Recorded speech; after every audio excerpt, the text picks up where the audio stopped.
So a place kind of has a quiet vibe to it. Don't want to talk too much. This is a good spot though, to talk about grounding. You see, because I'm next to a body of energy, so are all of us. We're all interconnected. Unfortunately, a lot of people are connected with the dark grid, not only up here, but their heart, their energy center is connected with a electric grid. So I moved away from that. And whether somebody moves off grid or moves into something a little bit more rural to where maybe they're not off grid, but they did it to get away from a dense population center. There's a reason why a lot of us have embarked on that path. Yeah, sometimes it can be a little lonely. There's also something that seems necessary.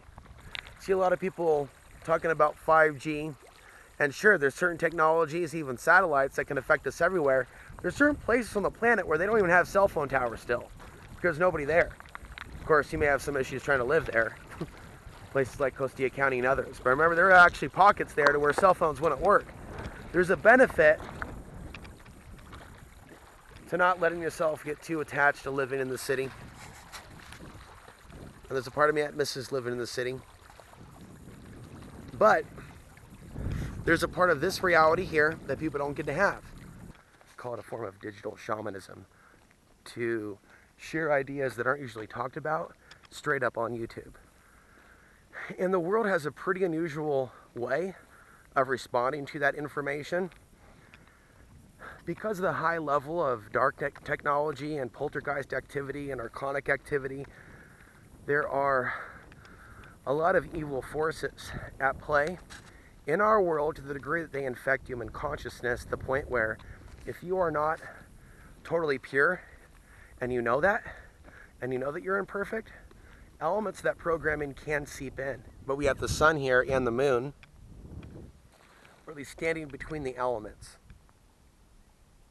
And maybe, heaven and earth, so that type of, as well as moon and solar energy, bringing all those four elements together. That's what comes to mind as the sun sets. Now, with regards to the crisscrosses in the sky, I wasn't planning to get into that. That's a Hopi prophecy. One could argue, well, the crisscross, yeah, the interconnectedness. There's a lot of sorcery in the internet, modern day communications and cell phones. But I speak of the skies. And as we go into the solar minimum, before the solar maximum, I can talk to you about that as well. But we're more vulnerable to the influence of the sun. That could be a positive thing too for those of us in the spirit. But for those people in this man's world, you know what I'm saying? There's a lot of fear surrounding the sun. They're using their planes now to spray things. They're admitting this. This isn't just conspiracy theory. No. They're saying that they need to protect the earth against the sun's rays, more so in the future. Seen and had an article last week, so you can find on your own.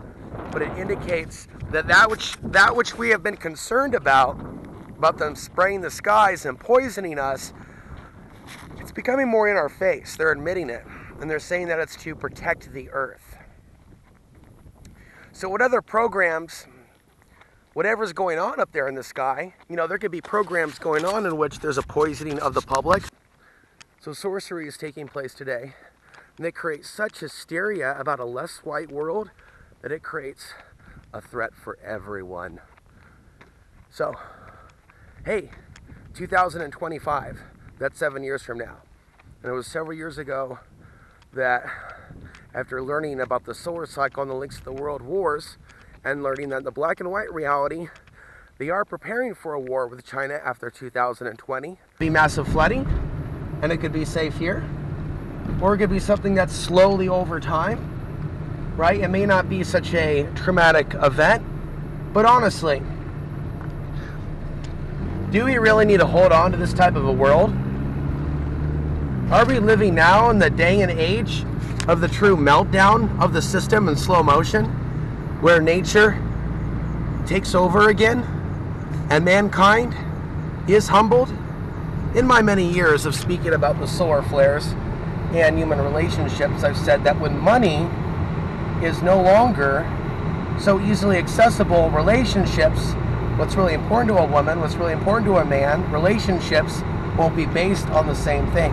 We live in this fallen world where people rent things they'll never own, and that adulterates how they view each other and how they view true value. And some people are in survival instinct and not truly expressing love. What a beautiful landscape here as we head towards the exit.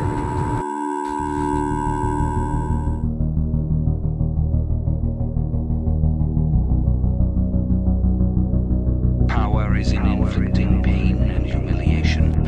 Power is in tearing human minds to pieces and putting them together again in new shapes of your own choosing. Do you begin to see then what kind of world we are creating? It is the exact opposite of the stupid hedonistic utopias that the old reformers imagined.